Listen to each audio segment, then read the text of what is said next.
Right, well, I get it started then. This issue of Crash Magazine, look, Yeah. the person has filled in the thing to send back. What is it? Subscription page? Yes. But they've filled their name in as Plid. P-L-I-D. Plid? Plid. Their address is S9 Almighty Street, Plidland. Hold on.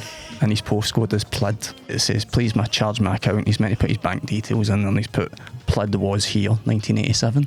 That's great. That's good. That's Well, can I money just well say spent. one thing? I hope that you talking about Plid doesn't come back to haunt us at some point in the future. How could it? I just, there could be a Plid out there. Does that guy work here? Let's go. Did you start? Hello and welcome to CVXX. Started. Guft has... The good news is that the show has been such a success that Guft has increased the size of the team. And so we've got a big old crew in here. It's like if you remember TFI Friday. Or this morning. Chris Evans, or this morning, or the Big Has Breakfast. Medley been done? Yeah, I don't pay attention. Has Medley been done? For anything? No, he's not been done for anything. He's caught, done yeah. for shoplifting years ago. Has he? What was he lifting? You don't know Richard Medley get done for shoplifting? No. Fucking I also everybody- didn't know that Leslie Grantham had done that fucking horrible thing he'd done that you told me about. No, I know he's done. No, you know he's done it. Was he stealing? What was Richard Medley stealing? He was stealing a bottle of wine. Hello and welcome to CVXX. I would like to welcome you all to the year 1987. It's 1987. Ryan McLeod is here. Hello. He was alive in 1987. I'm Rab Florence. I was alive in 1987. And 1987 was a year that was very much about vibes. And that's going to be the theme of the show. You've said this already. Yeah. I'm going to predict a wee bit of clashing in this episode, I think. We're going to... For the content that we've watched. I think we're going to clash in this episode because this is a year of vibes, and so there's going to be a bit of a clash. Now, Ryan. For some reason, we're sticking to the format where we've got a couple of TV things, a film, and a sprinkling of games. Yeah, we're going to do that. I think what we should first of all flag up, however, is one of the most significant things that happens in 1987 is without a doubt, no, it's not Timothy Dalton making his first appearance as James Bond. It's not that. Everybody's favourite. Let me tell you something about Timothy Dalton, right? See the other Bonds, right? They'd shag you, but see Timothy Dalton, he'd put up some shelves and then shag you. He'd take you on a wee drive to B&Q on a Sunday, maybe to... He wouldn't use the packet screws that you get with the shelves because you know that they're dodgy, so he would buy some tungsten tips. And he'd use a roll plug. Oh, of He course wouldn't would. hang anything without using a roll plug, Timothy Dalton, which is what you're wanting for your James Bond. Disrespectful, He was actually a very violent James Bond. I'll tell you about somebody else who's really violent, Margaret Thatcher, who won her third term in 1987. So it wasn't all good vibes. I said it was about vibes, but it's not all good vibes. Obviously, that's some bad vibes there. Something that is good vibes, though, Ryan, is I'm pleased to announce that on the 2nd of January, finally, they changed gollywogs into gnomes. Gnomes? And the...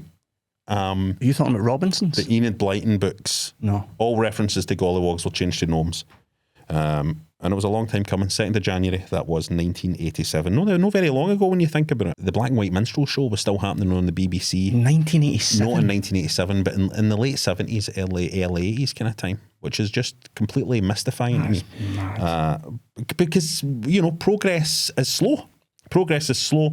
But let me tell you something about Guft. Guft have been doing a lot of outreach, and Guft are all about progress, as you know. And Guft, we do have a Guft chant, which we will play over the top of this as I'm talking just now. That's been contributed to us. Can you remember the name of the guy who contributed it to us? The Guft chant. I'd need to check my data slate, and Guft are not hot on that at all. Not hot on that at But all. we will look for the name of this guy who... I'll put it on the screen.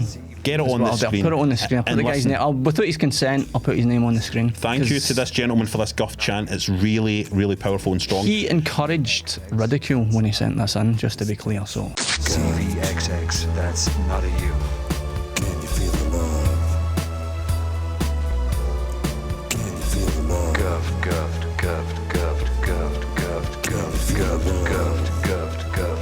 I would just like to say something quite serious now, if I could. There has been some speculation that this show, CVXX, there's been some speculation that this show has got something to do with soft disclosure. Is that a band? No, it's not a band. Now, this is a rumour that's kind of been spreading on some corners of the internet, you know, Reddit, 4chan, etc., CVXX. There is no truth to the rumour. Guft would like us to soft out that. Soft out. Sounds dirty. Sorry.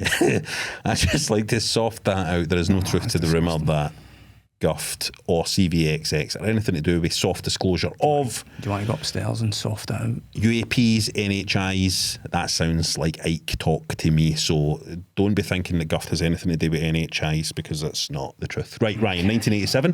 Talking about how things move slow, Aretha Franklin becomes the first female artist to be inducted into the Rock and Roll Hall of Fame. The first, 1987, the first female. Terrible. Mad, isn't it? Terrible. Listen, Mad. MTV is only not long started, and MTV was just basically showing loads of white people. Come on now, you know what I'm talking about. And I've just noticed, by the way, looking at this Michael screen, Jackson, he was I've on looked at MTV. this screen over here, and there's two fucking white guys, two fucking all white guys like that. It was all white people. It was all white people, wasn't it? It was two fucking white guys sitting here. Both of us have got white. Both of us have got cocks. That's true. Can't Right. deny that. That's facts. Ryan, can I swing something at you? A long time ago in this show, I spoke about something significant happening in 1987. Personally, to you, are you talking about? The release. Is it Metal Gear? Can we raise a glass? We're going to have to pour out some liquor. That's Can gonna we take raise ages. a glass? That's going to take Two. ages. Speed this bit up. The one and only Mr. I would like to introduce. Mr. Amiga 500 was released in 1987. Mr. Amiga 500. The Amiga 500 was released in 1987, guys. Let's put these together. Don't say chink. 1987 was the year Amiga 500. Oh, that's good stuff. That's vintage, that. That's no out of the Guft pipes. Amiga Delicious. 500. Do you remember what year you got an Amiga 500? It certainly wasn't 87. Well, I was analysing You're this. a wee bit of a spoiled. I was analysing this in my memory, Okay. through my mind, right? And I remember... In your memory, through your mind. Well, listen. I remember there was a guy who lived up the road with me. From me. Not was with it your dad? Was it your dad? There's a guy that lived up the road from me. His name was Gary Burns, and I'm sure I've mentioned Gary Burns in this show before. Already, he's had this first soda stream. So, welcome to the Gary Burns show. I walked up to his house one night. He says, "I need to show you something." And I goes into his house. He says, "Wait, you see this? You'll not believe your eyes." Come into the bedroom, and I go in, and let me tell you. It was a darkened room, and I walked in. He was sitting in a chair, and I came round. He says, "Come round this side of the chair, and you'll see what I've got here." And that was when I saw the shadow of the beast on my forehead, cast across my forehead. No, Shadow of the Beast. I saw it up Gary Burns' house. And that was before I had an Amiga, and Shadow of the Beast did not release, I believe, until 1989, so I did not have an Amiga until after that. That was like, you know, the commercials they do for video games where the wee guys are, their hair's getting blown back. That literally happened That when you looked at literally Shadow of the Past. Shadow of the Past. What is happening to me? Shadow of the Beast. It looked like an arcade game. Like, you're like, how am I seeing an arcade game in a bedroom? Can we mark that down as an alternative title for CVXX if we go into syndication? Shadow of the Past. Can we just mark that down? Thank you. I think I've seen like Nazi documentaries called Shadow of the Past. Probably. Amiga 500. I watched a documentary. Sorry, I know we're going further back than 1987 here, but I watched a documentary on Discovery Channel the other night that was about the Nazis, and it was presented by Baldrick. It was presented by Baldrick. He's in character. That's tasteless. No, it was the actor who plays Baldrick, Tony Robinson. Did I killed for a turn up in there? And he was talking about the Nazis, but they went too far, Ryan. They went too far because every time Baldrick referred to the Nazis, he was saying they were a group of thugs. And then this group of thugs, this group of monsters, and I was like, I know they're the baddies. I get it. You don't have to say a group of horrible thugs, a group of monsters every time you refer to them. You know what I mean? I feel it was throwing me out of the. Right. I was just wanting to hear that. As an aficionado of the world at war, as I know you are, right? I want that cold, clinical approach to wartime. I don't need to be told that Hitler was a bit of a bully and a bit of silly sausage and a rotter. I get it. It's in the name, I think. Nazi. Tells you everything you need to know. Ryan, before we move off of games for a moment, right, I would just like to also say something significant happened in 1987 that in the arcades, R-Type appeared.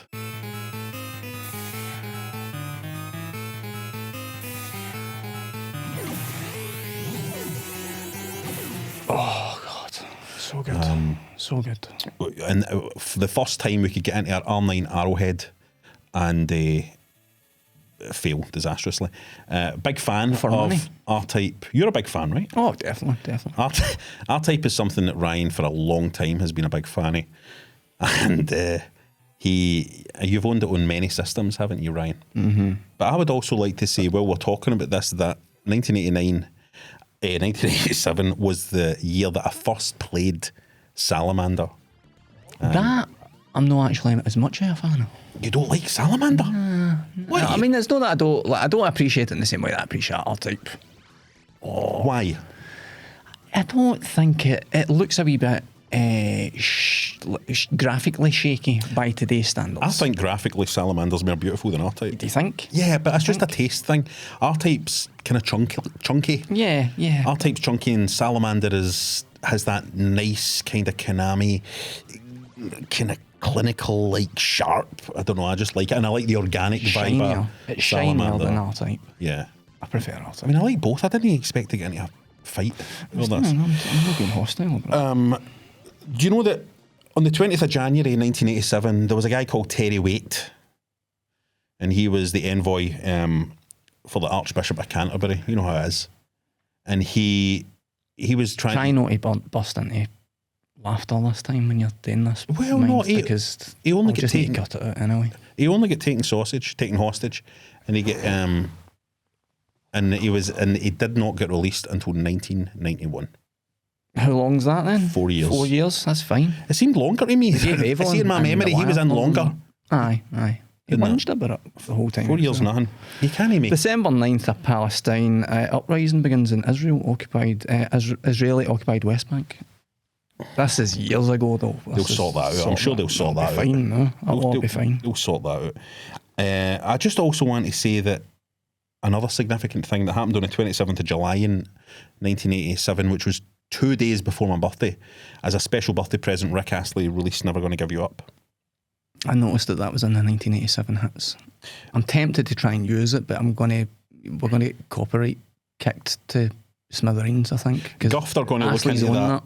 Astley's no messing about. Guff are trying to get some kind of global distribution deal organised with the major studios so that we're able to use as much music as we like. I don't want to use the recording time to gripe and moan, but the bloody job that I had trying to get Lovejoy footage in that last episode was a nightmare. We nearly missed our deadline because I couldn't get any Lovejoy footage. We're using Hollywood film footage. But this is corporate. And also the Lovejoy footage that I was trying to use, I got off of YouTube anyway. So how's it on YouTube if I can't use it on YouTube? You're too right, mate. It makes no sense. It's corporate interference. It's a V. Corporate interference. Big pharma, big McShane getting involved, shutting Lovejoy down. We're going to come back to music. Bunch of pludds. We'll come back to music later. What do you want to do as our first media bit of content? Our first bit of media content that we enjoyed. You can decide where to start. Let's try the most British thing that we've picked. And that would be, Ryan? Does anybody remember the show It's a Knockout? First of all, one blower, too far, Debbie Flintoff's going to be caught, she's caught. Debbie Flintoff's caught. For all the Commonwealth goals, Debbie's gone. If you don't remember the show, It's a Knockout. This is going to be absolutely baffling for you, what we're about to talk about and show you. It's a Knockout was a Saturday evening, Saturday afternoon. I think it was either Friday or Friday or Saturday. I'm not sure. I kind of remember it being on around about the same time as Spider-Man was on a Friday night, but I'm not sure. Yeah, but it's family entertainment, and it's like a holiday camp, like a British holiday camp, like games kind of show. But they I think they did celebrity versions of it. But this that we're talking about here is, what's the actual title I of think it? it was a French thing, first of all, was it no? The format, you mean? Yeah, I think it maybe was like Jeux sans frontières or something like that. It's a bit like a kind of shite Takeshi's Castle. Aye, there's even a bit in it. We're talking about the Grand Knockout Tournament. That's what the title of it is, the Grand Knockout Tournament. And that is the royal family basically playing It's a Knockout. It's a Knockout was a show that was presented by a paedophile, as many shows in the 80s in the UK were. It's just box ticking. You've got to get them in there. You've got to get a paedophile. You've got to on get your them in programme. there. So Stuart Hall was the presenter of that. He's like a notoriously shamed man in the UK. And he's when you actually watch the show, he's a fucking annoying bastard, and he doesn't even have good vibes. Does he? I don't want to say talentless, but aye.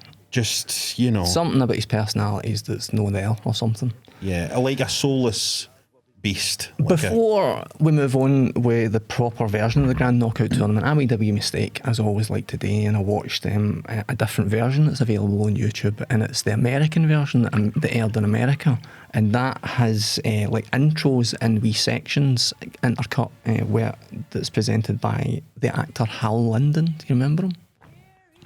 I didn't really know him either, but he's an American actor guy, but he obviously recognisable in the States. But that's what they did in the American version, is they had Hal Linden come in to intercut and explain things as they happened. There was also bits of voiceover that he would talk about, like right at the beginning, Rowan Atkinson's giving his voiceover, and Hal Linden is chiming in that voiceover to go, this is what this show that this voice is from is popular in Britain.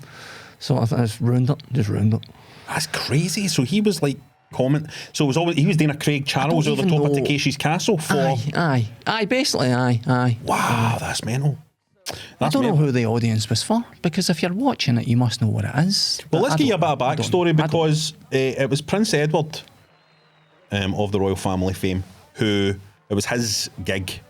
He had joined the Royal Marines. In fact, I've got the date, I've got the notes here, right? He joined the Royal Marines because, you know, the one thing the royal family likes to do is to try and pretend that they're of some value by only joking, right? But he joined the Royal Marines, and then on the 13th of January 1987 he left the Royal Marines after 3 months. You could only stick it out for 3 months, which, to be frank, Ryan, is longer than I could stick it out. Aye, probably, but they were likely taking it really easy on him. Oh, they're probably taking it easy on him. And so he decided he was going to get into TV production, and one of his first kind of big ideas was, well, let's do a big charity version of It's a Knockout, and we'll get all the royal family involved, and we'll ask some celebrities to get involved. Ryan, more celebrities involved in this thing than I think I've ever seen in my life. I was really taken. I was even like, I think the last note that I made after this, it's 80 minutes long. The American version is about 90 minutes long. This is 80 minutes. 80 minutes of primetime TV is what you've got your hands on here. And I was watching the titles at the very end there, and there were like celebrities that I hadn't even noticed were involved. They weren't even they're mentioned. just kind of standing in the background. Can I do a guff data blast here? I actually fell asleep watching this. Wow. I did put it back on. That's a the Guffed next exclusive. day. That's never happened before. I did put it on the next day and watch it, but this fun-filled antics of a show, I actually fell asleep in the middle What of it. about this repetitive shite did you find boring? Well, obviously we're going to talk about, I'm concerned actually that maybe the camera footage saw me pulling out a data slate there. I just want to specify that this is not actually a data slate. Ryan, what have you got to say about the Grand Knockout Tournament? I'm trying to look up the names that I missed. Nicholas Lyndhurst, John Cleese. Couldn't you see them? Didn't you see them anymore? So Rowan Atkinson came out up front playing a kind of version of his Blackadder character, right? Well, it was Blackadder, basically. It was Blackadder, basically, but with a different name. And his wife was Barbara Windsor. Vegetable in this exactly the same way that Blackadder says vegetable. I can't do it. And his wife was Barbara Windsor. Really? Did you not notice Barbara Windsor? I knew it was Barbara Windsor, but I didn't know that was his wife. You mean the character was his wife? The character's wife was so Barbara hard to follow Windsor. this. Aled Jones. He was good. He was doing the reading out of the and this next game, blah blah blah. He was good, wasn't he? Yeah. He was good for a wee guy. Who else did you see? I felt a wee pleasant moment in my chest when I saw Les Dawson coming out, and he was wearing his lilac and gold kind of jester outfit, and I went, oh God, remember Les Dawson? Because Les Dawson only really occupies a space of kind of safeness and coziness and happiness and entertainment. There's pleasure that you get for certain people. I get that vibe for Les Dawson. I also get it for Bob Monkhouse as well. Also just a nice comfort. I don't get it for Paul Daniels. I don't get Who it was for Paul involved. Daniels, no. I don't get it for Paul He Daniels. seemed to be getting a wee bit of a kick now and again out of disagreeing with the royal family and being allowed to overrule the royal family. Yeah, he was being a bit of a little prick. A wee prick. Paul Daniels, to anybody who doesn't know, was a famous, very, very famous UK magician. And by the way, an absolutely shit-hot magician, regardless of anything else you can say about him. He was a shit-hot magician. And the Paul Daniels Magic Show was great stuff, man. That was like great TV. So you had him, Princess Anne, who is the daughter of the Queen, the Queen's daughter, the Queen and Prince Philip. Just to explain who Princess Anne, the Queen and Prince Philip had sex at one point. Vaginal sex. I think it was mainly vaginal sex. I wouldn't imagine anal sex would be involved. It was vaginal sex, and Prince Philip's sperm would have fertilised one of the Queen's eggs. Fucking hell. And created Princess Anne, who was the daughter. This is just facts. It was just facts. But Princess Anne looked kind of embarrassed to be there. She didn't enjoy being in front of the camera, like, and having the microphone thrust at her. I don't think she didn't seem as comfortable doing that. She was the leader of one of the teams.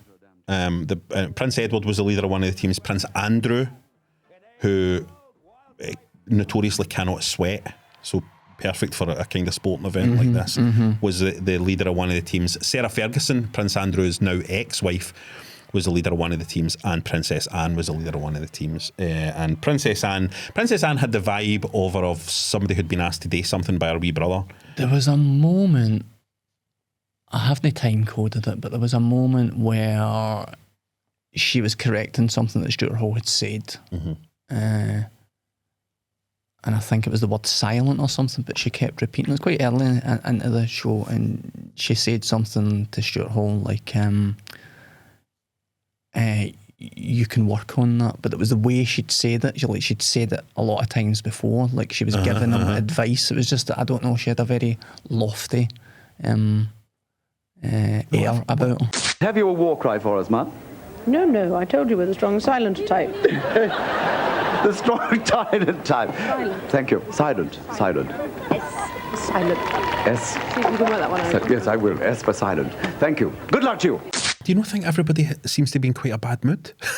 Well, they There's a kept weird- talking about, what was annoying on me a wee bit was the first 20 minutes, the rehearsals or the dummy runs had been mentioned like half a dozen times. They're like, stop fucking telling me that you've done it three Stop times telling us already. you rehearsed it. I didn't know, see they keep mentioning rehearsals.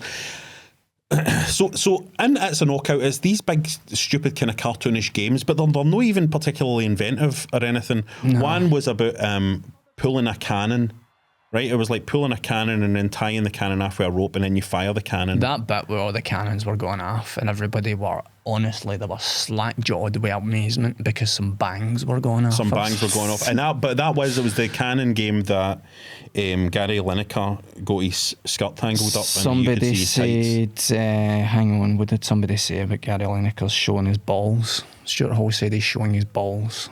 I was talking about cannonballs, so it was fine like to say that in front of Wayne's. It was fine to say that in front of Wayne's. Yeah, so, Stuart Hall showing, so when somebody shows you who they are, believe them, you know what I mean? So Gary Lineker got his skirt tangled up, showing his tights. There was a lot of exciting things happened in it. Because you see Cliff Richard dragging a cannon. 11 and a half minutes in, I was like, I might be loving this. This might be good, because somebody said, so it's Cliff Richard attaching the rope to the cannon, and I was like, this might be brilliant. Sure. I don't think they had to show every game. It was strange how it ran out of steam, right? I know, it really did. Like, because I felt the same. I was like, this is magic. This is like a total nostalgia blast. Aye. Incredible setup, costumes, the whole production, the whole thing. The nostalgia It was crazy. It was like getting hit. Sue Pollard comes walking out, and you're like, "There's Sue Pollard." There was even a bit where Les Dawson's playing the piano out of tune, and Sue Pollard's singing down her. Ah! Sue Pollard was an actress from the show Heidi High. And she, hello, campers, bong, bong, bong. I met Ruth Maddock of Heidi High back in the day. She the short-haired woman. She was a really, really lovely woman. Really fun, a fun lady. What the fuck does that mean? What the fuck? What, you dirty bastard? Well, she was like a fun. How would I put it? That McMahon she was obviously just on Netflix. She was an older lady when I met her, but she was a good time. You know what I mean? She was like a fun. Well, what I mean by that is she had a kind of sexy vibe about her, and she was fun and really nice and all that. There's nothing negative or anything weird about this. I'm just saying she was just good vibes. It's that kind of episode. Les Dawson playing an out-of-tune piano, Sue Pollard singing. Hey, Toya Wilcox was there. Playing piano also fell to bits as well. Oh, it did. It fell apart. Toya Wilcox was there. Let me tell you something. Friend of CVXX, Barry McGuigan, was there. They interviewed him at one point and he went, word for word. In an Irish accent. Well, I was going to get over the other side without Tom throwing the ham at me. And fucking Superman. Unbelievable what happened there. John Travolta as well was in the background. John Travolta never said joking. No, John Travolta was in Princess Anne's team, I think. And he was at the point people were kind of dinging him a wee bit because he was probably in a low point in his career. I suppose he'd hit a height. It was maybe 1987, was that maybe even before Look Who's Talking and all that? Before he kind of... So he was probably in a wee bit of a slump. But still a big star. Still a big star. This show's fucking great. I can't believe we're sitting here talking about Sue Pollard and Christopher Reeve. I fucking loved doing this show. I loved doing this show. Christopher Reeve seemed like a lovely man. Christopher Reeve seemed like a lovely man, and he shimmied his way across a pole. That was the Takeshi's castle bit I was going to talk about. That's basically in Takeshi's castle. What, the pole? The spinning pole thing out of the water. Barry McGuigan just couldn't handle it. He was too light, was the problem. I know, he's as light as a feather, is the problem. He's a feather. Tom Jones, let me tell you something. At one point, Tom Jones and Jenny Agutter both appeared, right? Behind a table of plastic food. And you fucking wanted to have sex with them so much. That was before I fell asleep. Maybe were they there to witness the rose giving or something like that? They introduced some kind of sexy romantic vibe anyway to me. Or maybe that just happened because I saw Tom Jones, and that happens when I see Jenny Tom Agutter Jones. and Tom Jones. It was like two kind of gods turning up in a world of gnomes. Well put. No, I'm glad you changed it to gnomes as well. I wouldn't say it was romantic when Tom Jones knocked Barry McGuigan off a pole with a plastic ham. He said he was. Oh no, it was Christopher Reeve says he was worried about that happening when they getting hit with a ham because it had fucking again happened in rehearsal. This is like 40 minutes into the program. Rehearsal sounded fantastic. Actually, I know. It sounded I'm glad a lot of fun. I wish I'd seen it. Christopher Reeve was good. He was talented. He was good. An athletic guy. He's a big athletic man. He's Superman. Tragic thing about it. There was a great point. That isn't what happened to him, is it? It wasn't that getting hit with the ham that put him in the wheelchair. No, it wasn't that. It was something almost as silly though in it when you think about it. Coming off that horse, it's ridiculous. I like the drunk. We can all laugh at the drunk, can't we? Remember the drunk? Aye. All the drunk had to do was sit down. Yeah. Walk a wee bit and then sit down. That is funny. The big costumes are funny. They are good. The big costumes are funny. I would love to just put this idea out to Guft. I'd love to present the show one time in a big costume like that. It was good. Do you remember just a big guy walking about? Do you remember a guy walked about at the start of the show? Listen, at one point, and I wish I'd taken down the time code because it really was an amazing moment just before I fell asleep. But Paul Daniels took a detour around a guy's stomach. And I want to kind of dig into this a wee bit. So you see him getting a slap and that for Jeff Capes. It was Jeff Capes, actually. It was Jeff Capes' belly. And Paul Daniels took a detour around it. Now, what I mean by that is Paul Daniels made a big show of walking round Jeff Capes' belly, which is the kind of thing I think only a prick does. Would you agree with me there? Aye. But it was a beautiful wee character moment. It was like a character moment you would write into something to say, this guy's a total dick. There's enough footage to watch in this. What did you think of this show? Did you have fun? Well, you fell asleep. I fell asleep during it, and then I watched the second half the next day. Obviously, it's got a terrible reputation as being like bad TV, and the critics all hammered it the next day. What I was about to say before I forget is that there's enough footage in it for you to watch it and go, some people here seem like Christopher Reeve seems nice, some people are here for a good time and seem like nice, genuine people, and some here are here as like a gig and they're kind of on a bit. Yeah. But there's also some people like... And Daniels was one of them. So Cliff Richard, for example, well, Paul Daniels was, as they say in the wrestling business, going into business for himself. Right. He was just all about himself, Paul Daniels. But guys like Cliff Richard, for example, were quite happy to just kind of float about and play the games and know, you know what I mean? Yeah. And I think a lot of people... Viv Richards, that cricket guy, he was involved. There was who else was it? The Walter Payton, the Chicago Bears. Aye.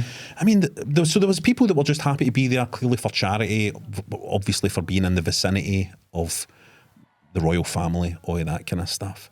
Yeah, I know what you're saying, Ryan. It's quite an informative thing about people of that time, and a wonderful snapshot of the 80s, I think. I never bothered to check what the ratings were like, did you? Was it popular? It probably was. Hugely watched, because I remember looking at the top 10 watched TV shows of 1987, and it was in that top 10. You know, it was like maybe 5 or 6 or something. So it was hugely watched, but it was too long. Yeah, it wasn't properly. I mean, we're looking at it by today's standards, but you watch the same, like the games aren't particularly fun to watch once, never mind like repeatedly, and you have to watch them like 4 times because there's 4 teams, so there isn't really much cut out. But again, just people were a bit tetchy. Stuart Hall was tetchy, seemed tetchy. Paul Daniels sometimes seemed a bit tetchy. But it sounds like they've been at it all day. Yeah, been up since 5. Yeah, they were no doing a great job at selling it. There was a weird kind of sponsorship thing happening as well. There was McDonald's and a couple of other places. To be specific, there was one of the games was called McDonald's Restaurants Knock-a Night. It was called. Catchy. You know. Catchy. So that was, but it's worth checking out. It's free for you to watch on YouTube. It's bizarre. I mean, as I say, really strong start. Like initially, you're like, oh yeah, look how many people were involved with us, and Atkinson's really good. Because you're just assuming, right, there's going to be maybe a celebrity in each team or 2 celebrities in each team, but there's just celebrities wall to wall everywhere you look. Wall. But I guess you would just, it's one of the things you would want involved in it, like the Royal Variety Performance. Must have taken a lot of organising. Unless they just said that they're having a freak out at the back at Alton Towers and they're going to film a telly show hang before the freak out. Right. Hiya, Rob. I would like to now take this opportunity to talk about one of the most significant Commodore 64 games, I think, of all. Well, it wasn't just on the Commodore 64, it was also, they attempted to put it on other platforms as well. Barbarian. Is he here? No, I was going to date in VT form. So it falls upon me to try to explain to all of you how significant Barbarian was for the Commodore 64 owner in 1987. Barbarian from Palace Software. Now, one of the easiest ways to express how important this game was and why it was so important is just to do this, just to knock a guy's head off. Cut a guy's head off, a wee goblin comes in, boots the head away like a football, laughs, and drags the dead body off screen. There we go. That's basically the pitch for the game. That's the thing that gets all your wee pals running down to knock on your door. Gonna load up, but can we play Barbarian? 2 wee guys, picture them, huddled over their joysticks, staring into their CRT TV in a time when we didn't call them CRT TVs, we just called them the telly. We didn't know anything about scan lines or anything like that. Oh, took your head off. That's what we loved about it. That's why this game is so significant. There's more than that though. As you can see, there's a lady up there in a bikini. There was a kind of sexy feeling about Barbarian. There was a kind of Frank Frazetta sexiness about it as well, which got we guys very excited. It was also a game that kind of came out at the right time as well because of fighting fantasy books, which, you know, I'm sure we will talk about at some point at greater length in CVXX, but because of fighting fantasy books and because of that kind of stuff, you know, dungeon exploring, Barbarians were forefront in kids' minds back in the 80s. And so Barbarian just landed in a very, very sweet spot. Also, I used to load this game up to show my dad, to say, my dad, look at how good this looks. It looks like a film. Because the animation for the time was really incredible. I mean, look at this. No wonder that wizard and that lassie up there are so impressed. I bet they're thinking to themselves, wow, computers have come so far that they can display this kind of action. I wonder they're thinking what they'll do for Barbarian 2. And I'll tell you what they did for Barbarian 2. They added a load of stuff and they completely fucked it. Do you remember Barbarian? Oh, really? No. Is it a side scrolly platform? Are you joking that you don't remember Barbarian? Maybe I'd remember it if you showed me it. But Barbarian is the one where you're the barbarian. You're a barbarian in it. Okay. It had on the cover of the game, Throw it an had axe? Wolf for Gladiators I remember the cover. and Maria Whittaker. Yeah, I remember the cover. Maria Whittaker, as a The friend cover of the didn't show, make any sense because their get-up is kind of like from the past, but the lighting and the makeup is from 1987 that they're wearing, so it's kind totally. of confusing. Maria Whittaker is, of course, a friend of the show because she did feature in an earlier episode inside my den that I made out of cushions for the couch. That's your tits. Boobs. Well, her Sorry. page 3, Didn't mean to say that. her page 3 appearances. Barbarian That's a was good word for them. Appearances. you could chop people's heads off, Ryan. In Barbarian, you honestly don't have any awareness of this. And Anything like Moonstone? And a wee goblin would walk in. I'm picturing Moonstone. No, Moonstone's ahead of this, but similar to Moonstone actually in terms of the kind of 2D plane, the violence of the combat, the head severing. But Blood. Barbarian, you could take heads off, and also the wee goblin would come in and he would like kick the severed head off and all that. It's blown my mind that you don't know Barbarian. C64, I don't. But I'm sure Barbarian was on Spectrum as well. Obviously, you wouldn't be able to comprehend anything you're looking at on the screen. No, the blood would just look like he'd grown another foot. You'd be like that. Is that a block of cheese? No, it's blood. Is that a telephone? How come my finger's so long? That's your sword. But Maniac Mansion came out in 1987. That was a game. That seems really early. That was a video game. That seems really early for that to come out. Have you ever completed it? No. I've never met anybody that's no way, completed that no game. way. Here it is. It is the not the Maniac Mansion. Maniac Mansion, the famous Maniac, the Mansion. Fond memories for pretty much everybody who played this barnstorming blockbuster of a video game. It is merely a video game, I would say, than a computer game. You could play it on the Commodore 64, Apple II, you got MS-DOS version, Amiga. I think it was the Amiga I played it on years after 1987. Atari ST, Boo, Atari ST, NES, Famicom, Classic, Mac OS. You could play it on all the formats. You couldn't play a Spectrum version. So I'm not talking about this because it's 1987 and I wouldn't have been playing this in 1987 because I didn't have a machine that could make things as beautiful as this game, so I'm not allowed to play it. God, listen to that music. Listen to that music. I've had so little, I know this isn't about me, but I've had so little exposure to the C64 that I'm playing these old games and I'm getting absolutely blown away by the music and I'm spoilt wee bam. So they were the C64 owners. I'm going to talk about something that was actually playing. Everybody was actually playing this. I don't think there was anybody who had any console or computer game system who wasn't playing a version of Operation Wolf.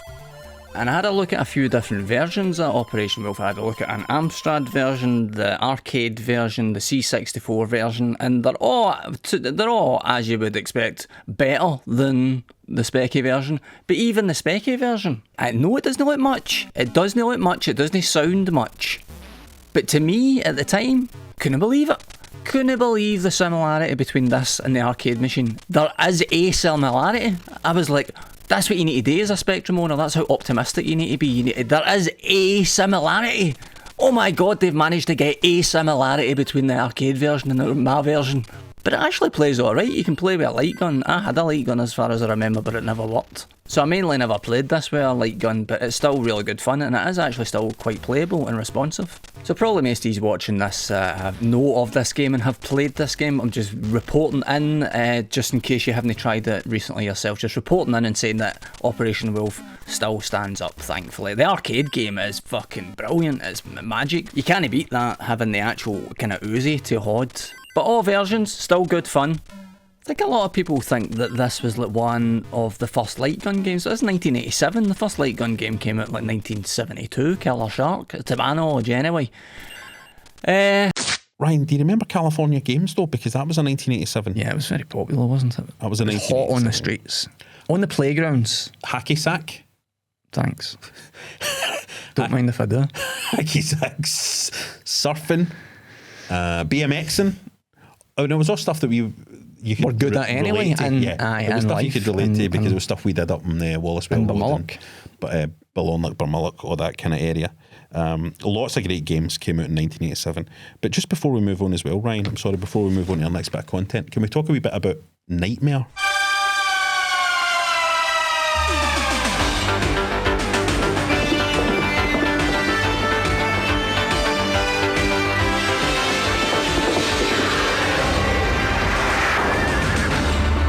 Nightmare was a TV show where, and it's been spoken about to death in retro shows, right? Because It's well remembered because it's been redone and stuff in recent years. they've tried to reboot it. They've done kind of live versions of it and all that, but you can't recapture the original magic of Treguard, the man, Dungeon Man. Treguard, He's a dungeon keeper. and 5 or 4 children. 5 children. 4 children. 4 children. 4 children would come into Treguard's helmet, and the 3 of them would sit on the couch. 1 of them would put the helmet on top of his head and would travel off into the world of Nightmare. And to explain to people what it was like, basically the people on the couch would go like that. Take a step forward, because the person under the helmet couldn't see, and they were in a virtual So world. they said.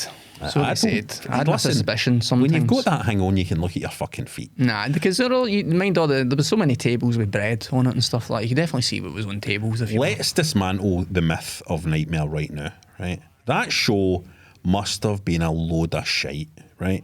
Because think about where that wee guy with the helmet on was actually standing. He was probably standing in some bit of studio space or bit of room somewhere, right?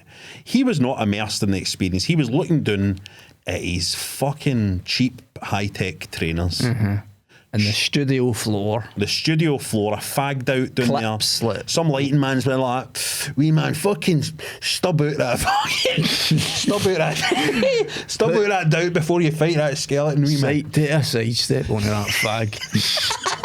Sidestep onto that fag, you old stupid wee bastard. Flat. Then you're under a helmet, you're like that, you're inside a temple, you're inside of something, you probably need a piss at some point. So, can we stop filming while I go for a pee-pee? They're like, no, fight. Take the dragon's bone out first. Talk to the big wall graphic. Doctor, there's nothing there, I can only see my trainers. The wee guys, probably wee guys they didn't even like. I want to get home. Imagine your bullies, right? Imagine there was 3 bullies, right? And their bullying was so sophisticated, right? At school, they went, we're going to apply for Nightmare, you wee bastard. We're coming on. We're going to bully you in an imaginary land because we're bored doing it in this one. We're not just bullying you on Earth, we're going to bully you in fucking Pantaloon, or whatever the fucking thing's set. And they get on and they go, this is our pal. And the wee guys like to Treguard. They're not my pals. They tell me to shag a pole at school. And they fucking send him out. They're like, sidestep to the left off that bridge, you fucking wee spotty bastard. I've just found a review for It's a Knockout in my Crash magazine. For the computer game, It's a Computer Knockout. game, I didn't It's know a there was an Knockout. It's a Knockout There is. computer game. What score did they get, Ryan? Fucking, where is the score? 39%. For those who are only listening to this, Ryan is reading an original Crash magazine, It is February 1987. which has a short circuit tell you what. advert on the back. Short circuit, yeah. This is I've only tried maybe 5 or 6 different magazines for the past, but Crash magazine is miles in front of the competition. Oh my It's great. goodness. It's Crash and really Zap good. were It's really way, good. way ahead of it. Let's see Way what my ahead. poster is. I don't know what that is. Is it a poster? I think so. Maybe Is it's it not. charts? It looks like charts. It's an advert in charts. They should have put a poster in. So That's what is not what the is? Can you give us the top 10 in the charts? middle. Wait a minute. That's not the middle. Oh, he's been jerked. Paperboy, number 1. Oh, no, you're supposed to go 10 Other way down to other way 1. around. Fuck's Sorry. sake. He's forgot how to do a chart. 10 to 1, mate.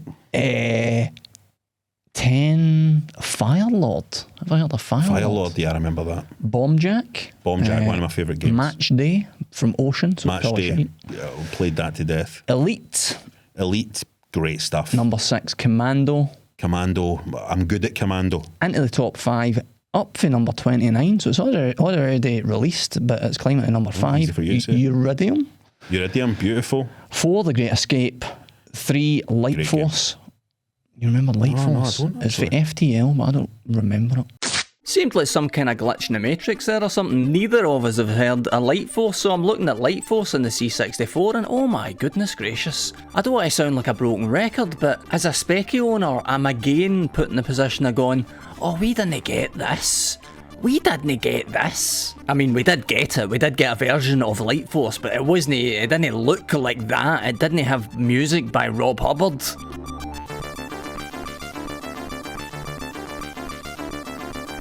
Light Force is actually good. It's right now. Like, it's good right now. There's no good like a few weeks ago. It's good right now. Even the Specky version looks fine. Take my word for it. I'm no bother showing you, but even that version looks pretty good and it's fluid. The colours all hod together nice and crisply.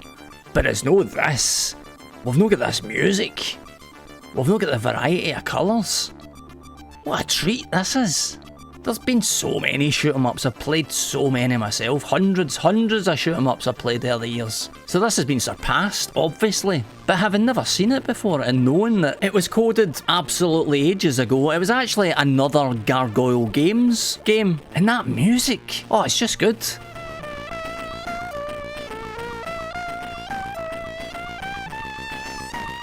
So good. This is wild to me.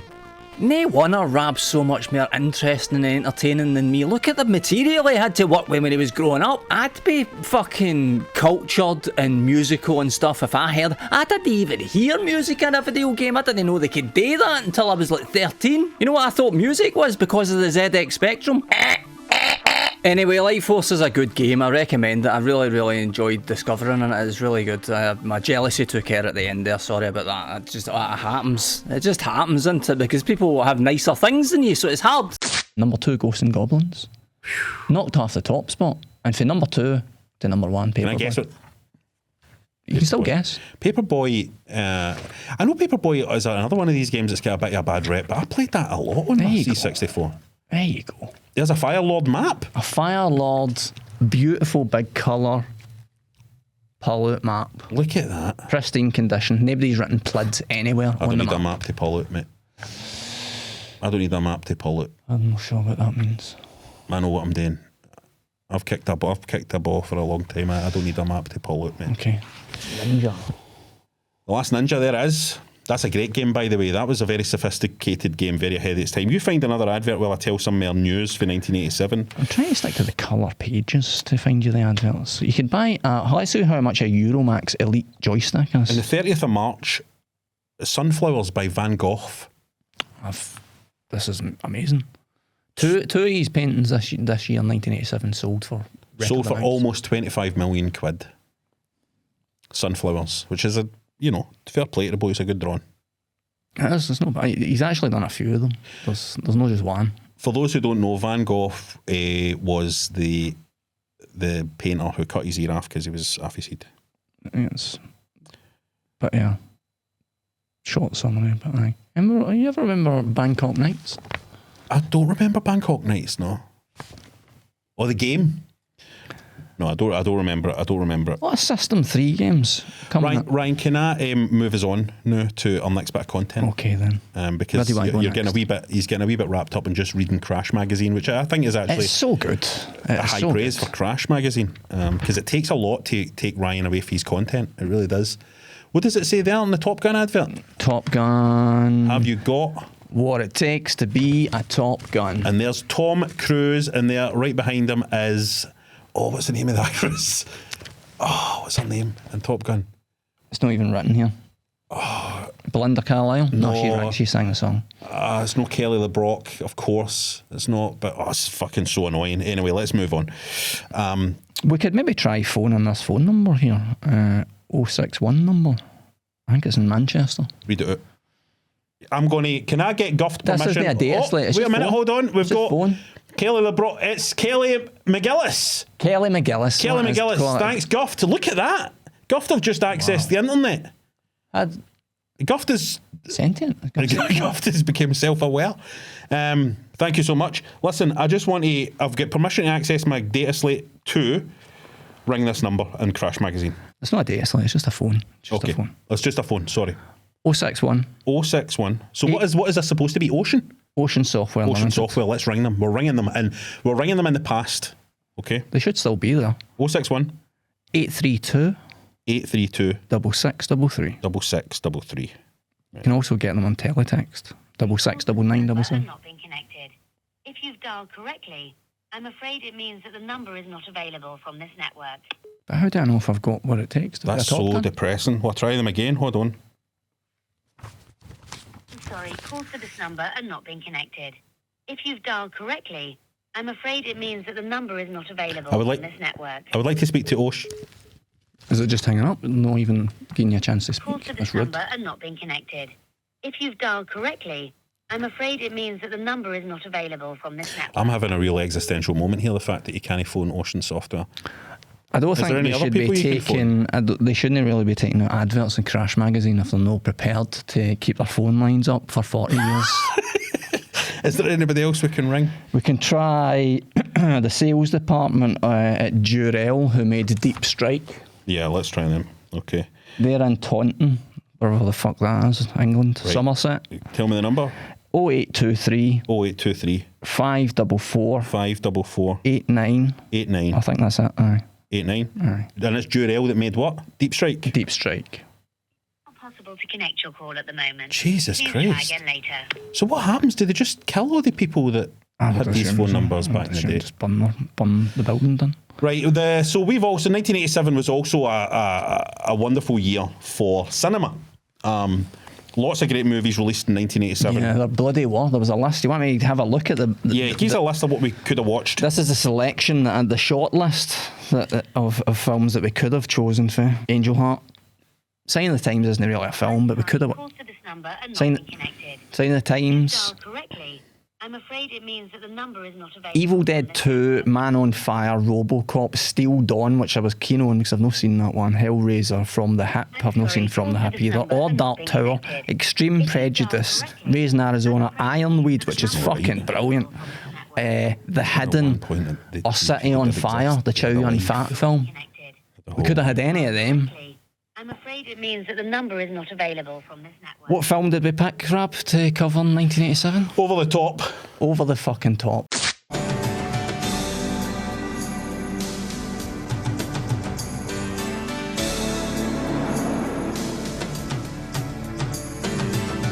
Starring Sylvester Stallone as a trucker, a truck driver, a lorry driver who is also a fantastic arm wrestler, good at arm wrestling. Going to go out on a limb and say that Sly didn't even bother learning how to drive a truck in this film.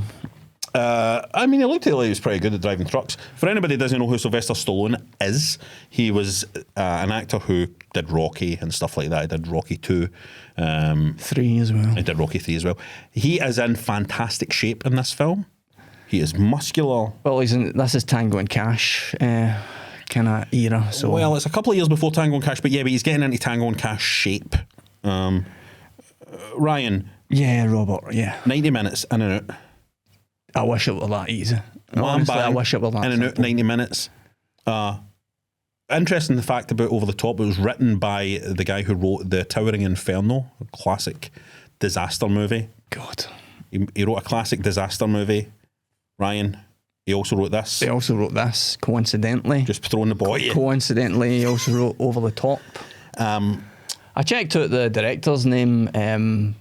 I don't want to be disrespectful, but in the words of the Rock, it doesn't really matter what his name is, but I looked him up and he's made about 300 films and every one of them was an absolute fucking stone cold stinker. He made about 3 films in the 70s, which seem to be reasonably well respected. But I haven't seen them. But anyway, he made me. Hold on, before you go any mad. further, let me just quickly recap the story, right? Over the Top, Sylvester Stallone, he's a trucker. He just did it. He's estranged from his son. His son has kind of grown up without him. His ex-wife is in hospital. with a heart thing. And his son has just graduated from Soldier Academy or whatever it's called. Soldier Academy? Military Academy. Military Academy. He's a cadet, isn't he? How long would that have existed in the Marines, saying Soldier Academy? And he, but now Sylvester Stallone has to pick up his son, travel him across the country to visit his mum, catch up with each other a wee bit. He's never met his son. He's basically wanting to re-establish his relationship with his son. So this is the first like fucking 10 minutes of the film you're getting all this. He's not met his son's not met him. His grandfather brought up his son in military academy, and he drives a truck, but he's also an arm wrestler. The mum's got cancer and she's dying. She looks like the scenes that she filmed. Are they even in the same room as that woman at any point? They're not. No. At no point are they in the same room as the dying Ma. It's just the dying Ma is just another angle that you need to keep an eye on. 2 minutes 40. Wait a minute. 2 minutes 40. You take it easy. You're fucking going into this ball barrels blazing. Take it easy, Ryan. 90 minutes of my time. Taps off military trucks I wrote down 2 minutes 40, and that's I don't think anybody's spoken yet. This is just Sylvester Stallone washing down his truck with his tap off while the son graduates from military academy. Beautiful 1980s power ballad opening. Very America is what I've written in my notes. That's the very start with the mountains and all that. I'm just back for the north of Scotland, and it was familiar to see the mountaintops in that intro.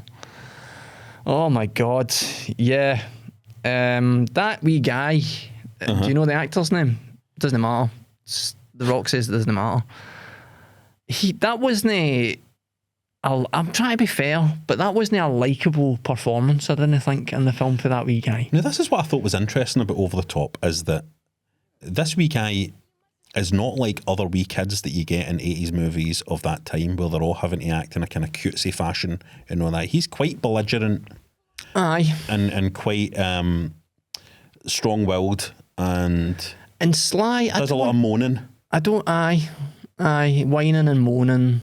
Once on a stretch up to Vegas, this thing got up to nearly 100.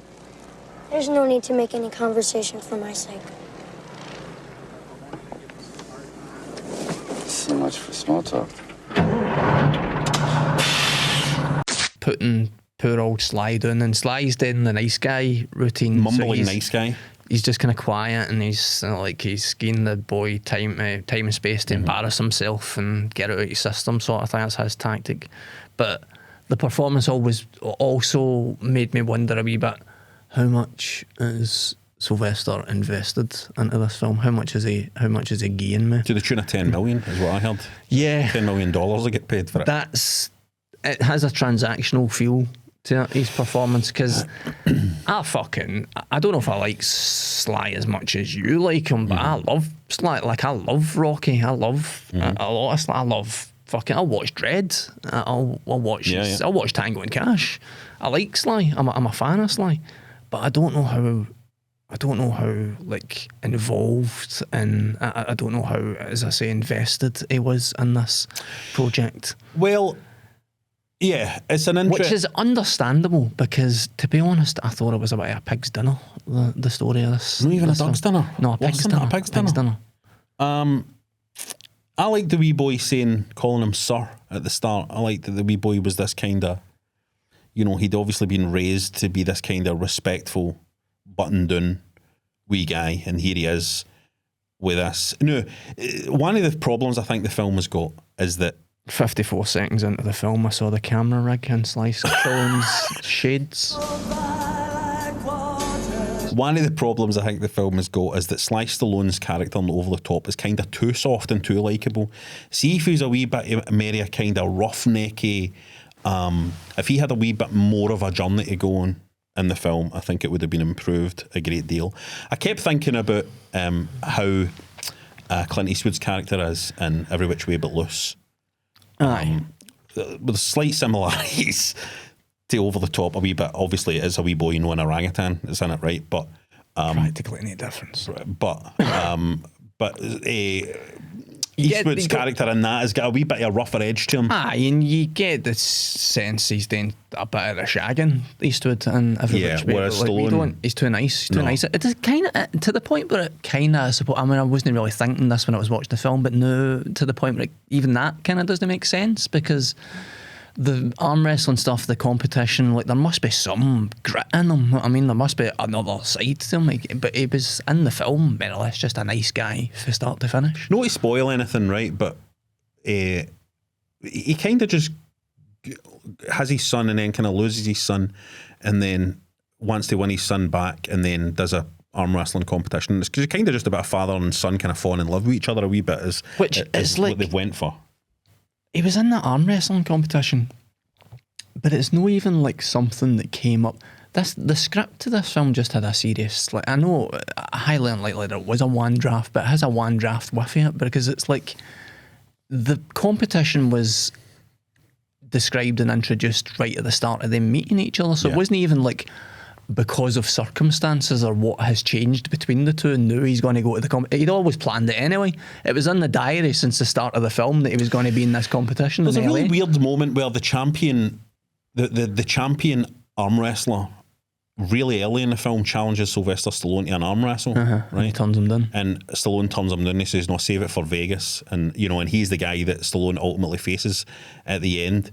And that's such an odd thing, because surely what should have happened there is that Stallone challenges the guy in a pub, and the guy's like, "Nah, you're going to have to face me in Vegas." It's weird that he turns down that challenge. Right, see, that was another moment. I wrote that down, time coded that, no really making much sense, because I thought the point of that scene was that he was going to be able to demonstrate, because he was so up for having the first arm wrestling match.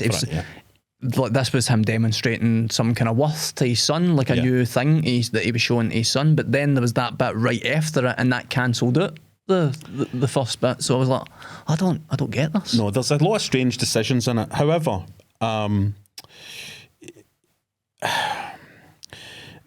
listen to you straining, trying to stick up for this, isn't he? There's a blonde guy that comes up at one point. See, when he turned up at the military academy to pick up his son in the truck, and the white people were acting, they were like, "Who's he? Like, what's that guy doing here?" Like that. The voiceover stuff in this film is something I was quite. I enjoyed. I enjoyed the naffness of it. Bar scenes and stuff like that. Like, conversations that you overheard were just naff. Really naff.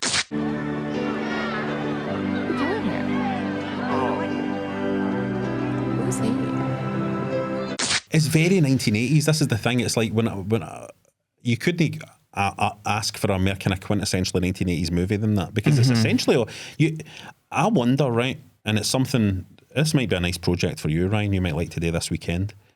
I think you got a lot of time.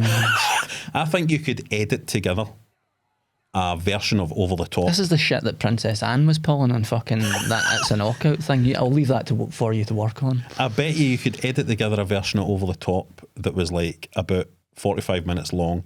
That was just like a music video that had It had a music video feel to it, just because there was I mean, it had a music video of that time feel to it, just because there was no real like director or kind of editing flair to the way it was put together. It was just very.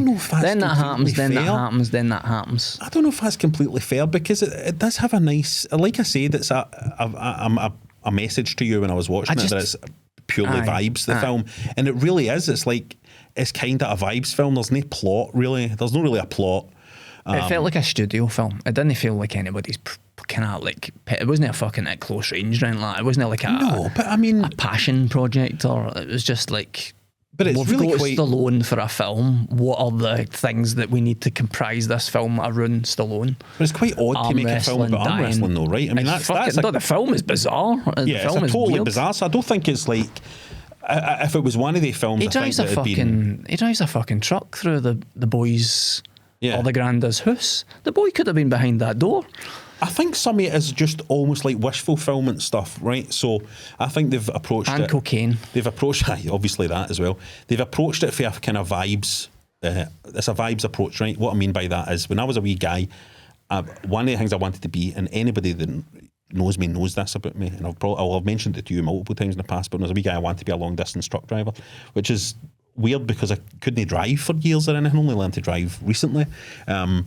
But there was something almost romantic about the thought of being a long distance truck driver, and I think that's why that's the only reason why he's a truck driver in it, is because I think some people have that romanticised drifter of being a truck driver. Even Geese the kid, a shot at driving the truck at one point, and you think it's going to be the wee boy embarrassing himself at first, but it's no, actually it just becomes a kind of joyful moment for the wee boy where he's enjoying driving his truck. I got a smile at him. Yeah, and then arm wrestling as well has that weird thing where we guys and normal people and all that can't be boxers and compete in boxing matches, but anybody can arm wrestle. Like anybody can. I remember arm wrestling at school. You would do it at school.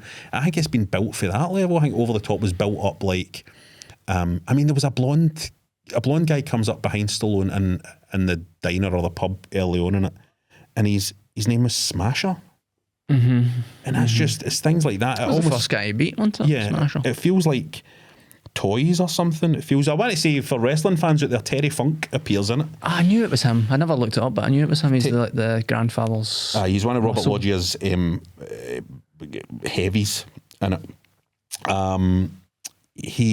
There's some sweet moments I like. Stallone at one point, so he's in the truck with the wee guy, and the wee guy's like, where are we going to sleep? And I'm saying, this is what truck drivers do, we just sleep in the cab like this. And the wee guy's like, all right, we'll give that a try. And Stallone says, there's a spare shoulder here if you're needing it that you can sleep on. And he's like, no, I'll be all right and all that. And then it cuts to the next day and Stallone's sleeping on the boy's shoulder. There's wee moments. I thought he meant he had a bed or something in the back, but they were actually just sleeping on the seats. But did you notice that the big truck he was wanting to buy at the end, he wanted with the prize at the end, that had a bed in it. I thought that was a nice moment. Like, I think there are genuinely nice moments in it, and Stallone is just a fucking movie star. I know, but this is the thing though that I think that's happened, is that you're just asking so much of this young actor to be on screen with a bona fide world famous movie star. Like he has hit the biggest heights that a movie star can hit, and I just thought the wee guy was constantly irritating and no particularly convincing. I didn't think he was a very good actor. His delivery wasn't very good. But you know what I get? Like once I've turned, it's like I'm just gonna savage it. I quite like the wee guy. It really annoyed me. The film. There was a really.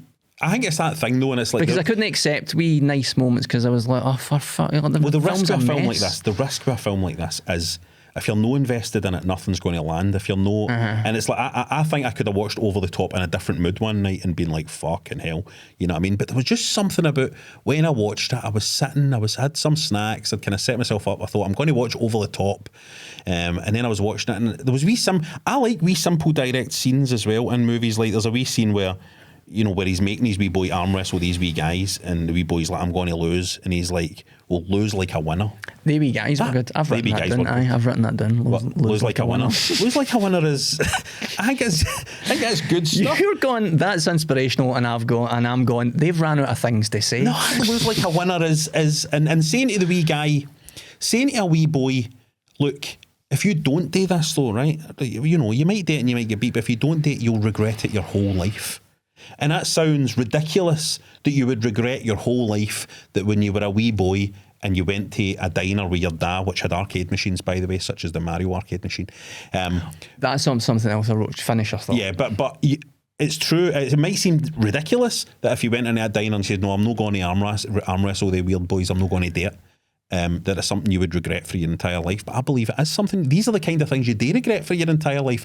Silly wee things like that when you're young. What I did find ridiculous is when they walked into that scene and Stallone goes, any use want to arm wrestle, and all three of these rough lads, these kind of street punk lads, all three of them stopped immediately paying attention to the games and the pinball machines that were playing, and we were talking to Sly Stallone. I was like, that wouldn't fucking happen. No, because you've paid for the game. They've already put. You've paid for the 20 game. pence into that machine.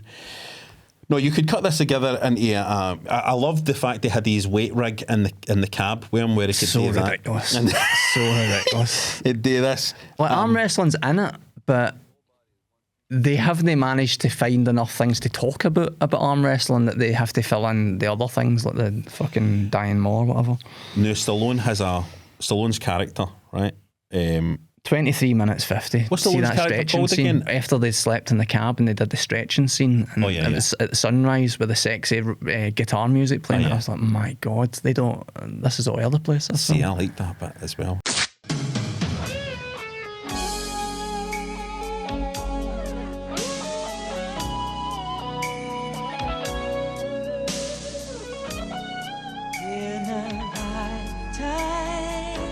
I could have, less talking would have been good for me, and here's what I regret. I regret the fact that it stops being a road movie. See, if they'd just been journeying to this championship, I would have liked that. All the stuff with the boy being taken away and him having to go and...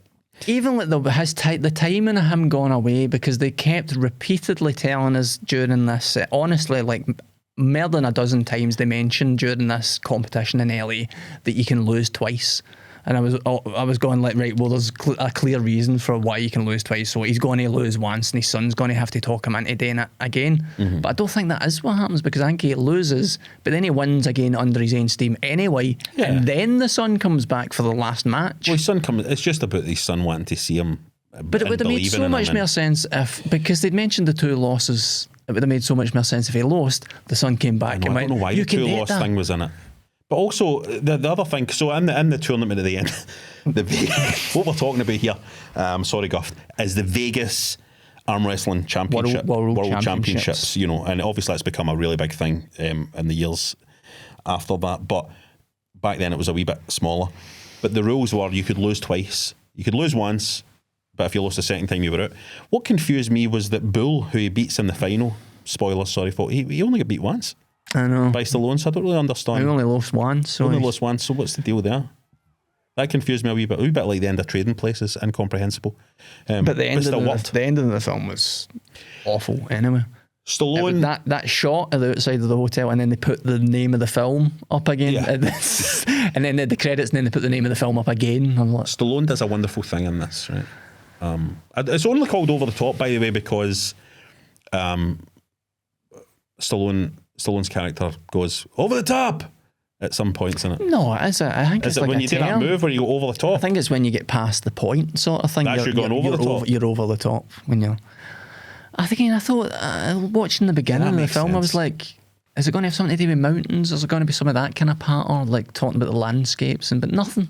Why do you want me to talk about fucking landscapes? I just want it to be better. I just want it to be better. Is it going to be about landscapes? I wanted them to enter the competition because he needed a reason to impress his son, but that's not what happened. He was doing it anyway. The film was rubbish. He was doing it anyway. That is a bit of a problem. You're right there. Right. Right, let me just say one more thing. I would think also that guy at an hour and 6 minutes, a guy eats a cigar before he arm wrestles Sylvester Stallone, and I would think that would put you off eating a cigar. It was a lit cigar that he ate before he arm wrestled. Yeah, like, how's he going to breathe properly? So Stallone has a beautiful character moment that he's obviously created for the character, and it won't be a thing that's in the script. It's something obviously Stallone's come up with himself, and his character. You remember what his character's first name is? I know his second name is Hawk. I can't mind. I keep thinking Hudson, but that's obviously not right. But he does this. See when he changes, so he's soft and lovely and all, but when he's getting ready to arm wrestle and he's getting really unbelievable, man. The psycho eyes. Watch this. Turns his heart around like that, and he's ready to go. Over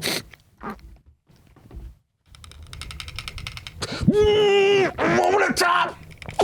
But he turns his heart around like that. He does that. He's back to normal. He's just the da again. But when he does that, he becomes the machine. And he explains that as well, doesn't he? And the weird interview sections that get introduced like an hour and 20 minutes into the film.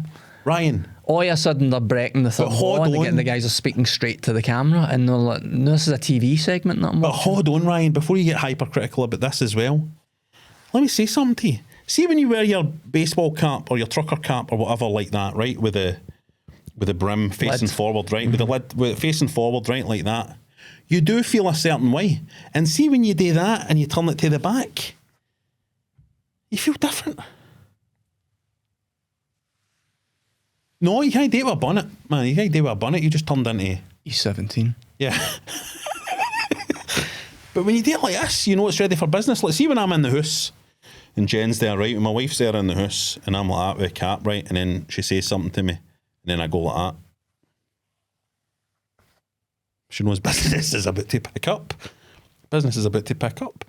I need to learn for these things for you, because like communication and relationships is apparently a problem I've got. So I need to know.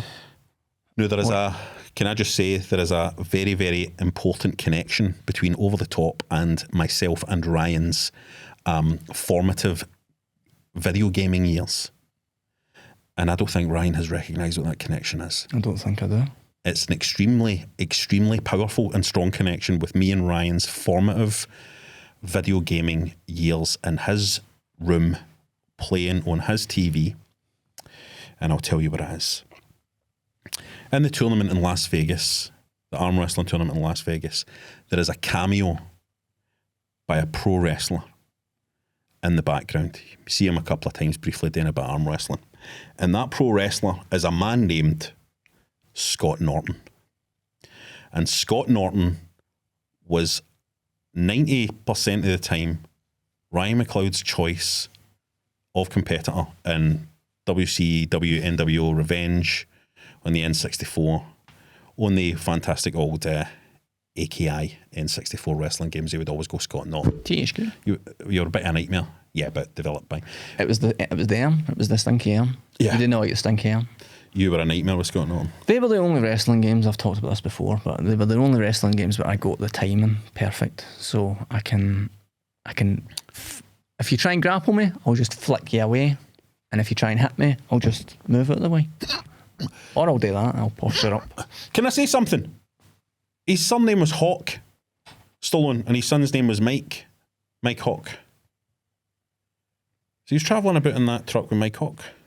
He won the big arm wrestling tournament and he got the trophy, and I've written down here, this is my last note, 1 hour 27:30, that wee wank holding the trophy up like he did anything. Because that's what he did, the wee guy. Yeah, at the end. Hawk didn't even touch the trophy, but his wee son was up. Yeah, Sylvester Stallone picks up Mike Hawk at the end of it. Sylvester Stallone picks up Mike Hawk. I hated him. I hated him. So that was Over the Top. Ryan didn't like it. I thought it was alright. I thought it was like I was enjoying the vibes, the 80s vibes. I wasn't looking for I wasn't saying anything about the landscapes. I just wanted it to be better. In 1987, Prince released one of the greatest albums ever recorded, Sign of the Times. Who in Sign of the Times was the period where, in the Sign of the Times concert movie, Cat Glover joined Prince on stage. And Cat Glover sadly passed away this week. Cat, we need you to rap, rest in peace, Cat Glover. Afterburner came out in 1987. Our friend Jeremy McLaughlin. Jeremy McLaughlin is a big fan of the game Afterburner. And you know what? Here's the beautiful thing about Jerry. A Consolvania top 100 game list, and Jerry McLaughlin, our friend Jerry McLaughlin, Englishman, picked Afterburner 6 times in his top 100 list. Jerry McLaughlin is such an odd creature, wonderful guy, but such an odd creature that he loves Afterburner so much, and yet I'm still not fully convinced that he's ever played it. I think he might be thinking of something else. Yeah, he's that kind of guy. But yeah, that came out in 1987 as well. Thundercats launched in 1987. Oh, in the UK. In the UK, Thundercats arrived on our shows. Did you like Thundercats? I was a fan of Thundercats. I was a Thundercats. I was a big fan of Thundercats. Did you fancy Chitara? I feel like I remember some stirrings around our... I didn't fancy it. I think on a cerebral level, I think I could have had some good conversations with her and stuff like that. But I think ultimately, when it came down to actually making love to her, I don't think I would have went there. I think I probably may have been friends with her and had a kind of intellectual relationship with her. But I wouldn't have made love to her. Final Fantasy came out in 1987 as well. On a serious note, AIDS was running rampant. 10th of August, it was announced that 1 person a day was dying of AIDS in the UK. AIDS was fucking terrifying. AIDS was terrifying. The adverts, the newspapers, and it's kind of fantastic to sit there now and go, well, we've got on top of it. I'm hoping that we're over the top now on AIDS. 1987, the Pope went to America, I think, in some kind of aid, or was it Africa? He went somewhere anyway, and he held a baby with AIDS. That was his contribution. He held a baby with AIDS. And and speaking of it's all right. It's all right to hold a baby that's got AIDS. And speaking of the royal family, Princess Diana shaking hands with guys with AIDS as well. Well, that didn't work out for her, did it? No, didn't he? That's the royal family weren't going to stand for that kind of compassion. Ryan, do you remember? Have you been playing any games for 1987 or? I had a look, Robert, at Megaman. Because I'm not that way inclined normally. I'm not actually that deep into Ryan doesn't have a lot of experience with Megaman, by the way. No. This is new territory. I'm a he'd with a fella in 1987 if I'd played this game, because the stuff I was playing was like a couple of tiers below Megaman. No, well, aye. Garbage. Maybe garbage. You know, there's certain gaming crowds, those of you who are aware of what the gaming world is like, there's certain gaming crowds you just don't want to get involved with. The Sonic fans, you just don't want to go anywhere near them, you don't want to piss them off, they've just got too much time in their hands. They're no right, there's things wrong with them, all different types of things, but there's things wrong with them, it's just not worth it. I shouldn't have even said this was too much that I said, but I've got a similar kind of feeling about Mega Man. I'm a wee bit nervous if I go, you know what, I don't actually think this is that, because then they'll come after me, so I'm not going to bother. I never played it in 1987 anyway, because I never had a fucking console for about another 10 years nearly. You don't want to start hang on, I'll try and time this properly. You don't want to start a feud with that crowd.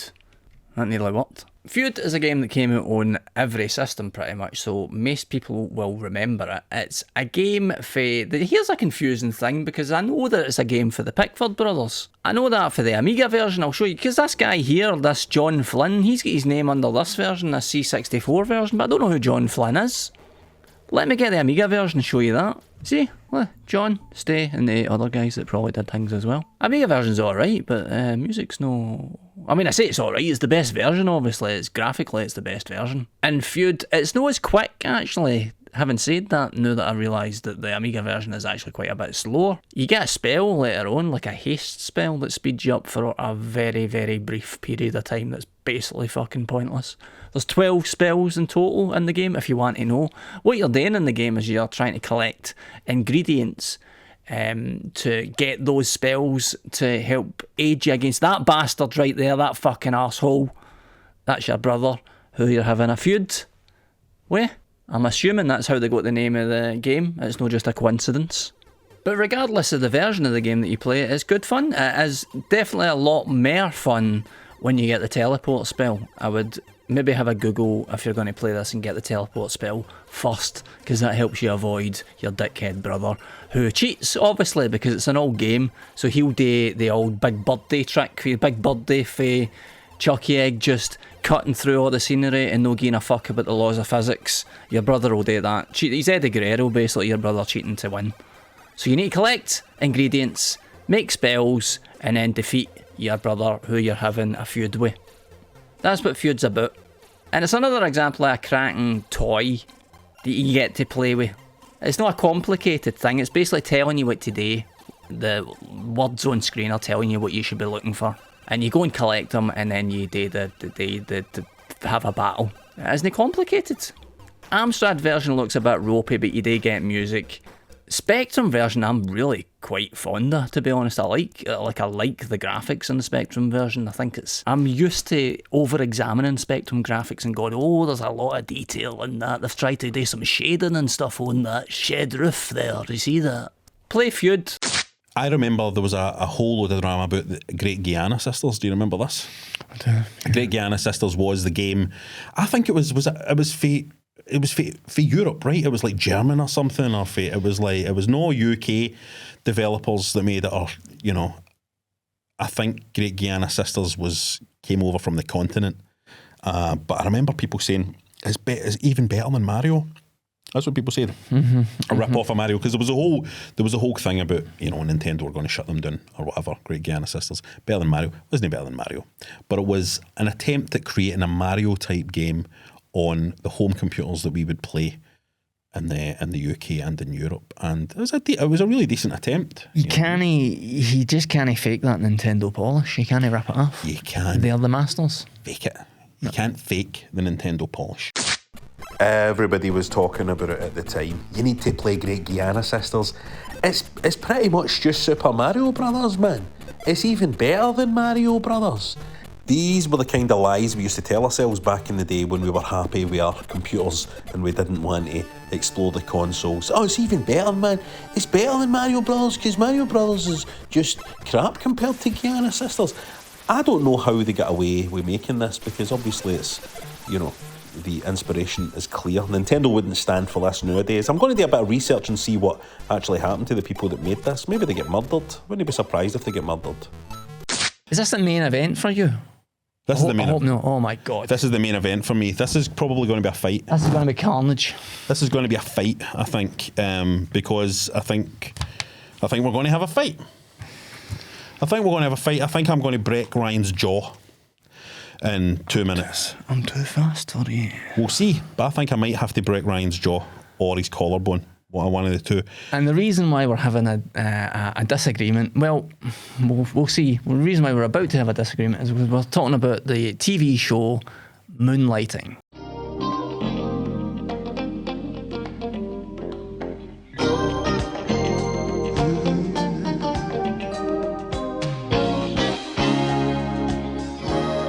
Some walk by night, some fly by day.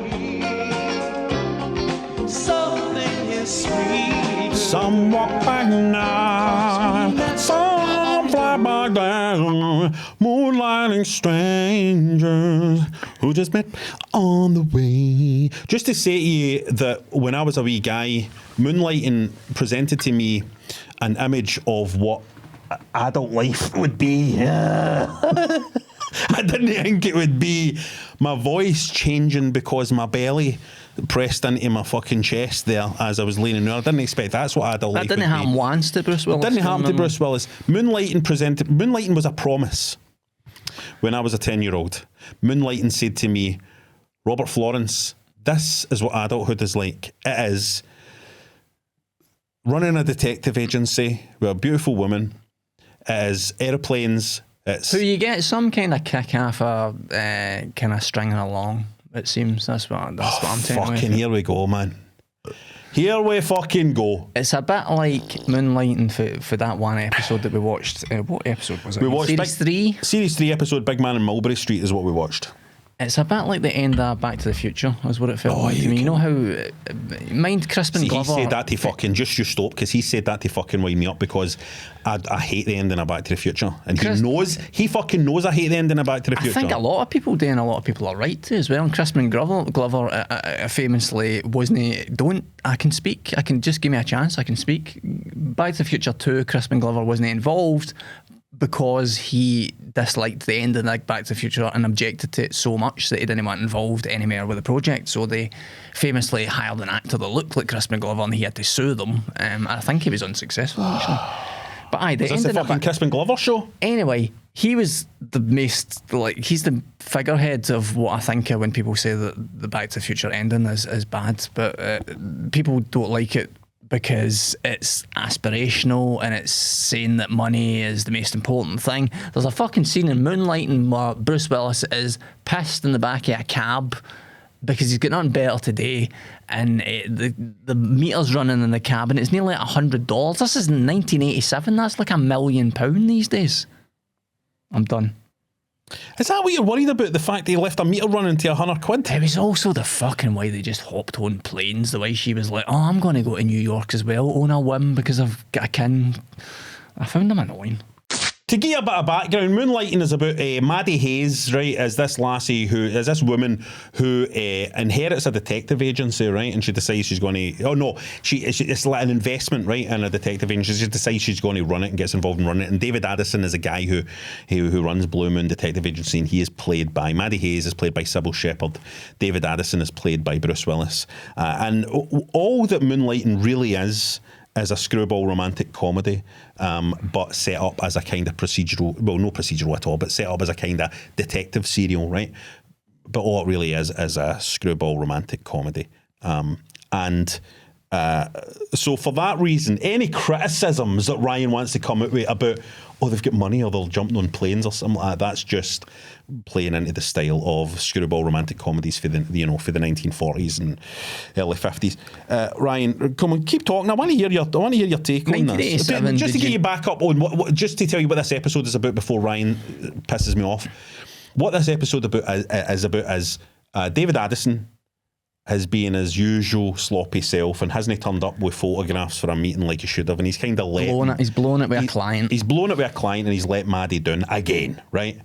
And he wants to prove he can be a more responsible person and all of that. And Maddie Hayes views David Addison as a frustrating juvenile, right? That's the setup. She's attracted to him, but he frustrates her because he's like a child, right?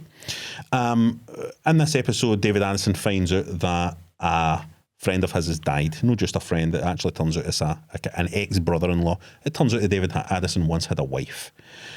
So we're starting to find out more about David Addison's backstory. He heads back to that town to go to the funeral, and Maddie Hayes, who just can't keep away, who just has to know the secret about David Addison's past, travels there to be with him. By the way, that woman's conduct in that episode, Sybil Shepherd's character's conduct in that episode is certifiable. Like they're the actions of an insane person. What she does, outrageous. I think one of the problems here, not only is maybe just that we're watching an episode in the middle of the series stripped of context, so you're maybe taken by surprise that Maddie Hayes acts like this, perhaps. Yeah, but she wasn't invited. Like the man's away to a funeral of a personal friend who's died, and she goes on a whim because she has a sexy dream about him. She goes, you know what? My nose is bothering me. I'm going to fly to New York as well. Not only am I going to fly to New York, but I'm going to turn up at the fucking wake, uninvited, to snoop around and find out more about this guy that I fancy's backstory. She's a nutter. Moonlighting is famously a TV show about two flawed individuals who fall in love with each other. Flawed is right. Two flawed individuals who fall in love with each other. This sexy dream, as Ryan puts it, is actually a 6-minute long extended dance sequence, like something you would see from the MGM movies.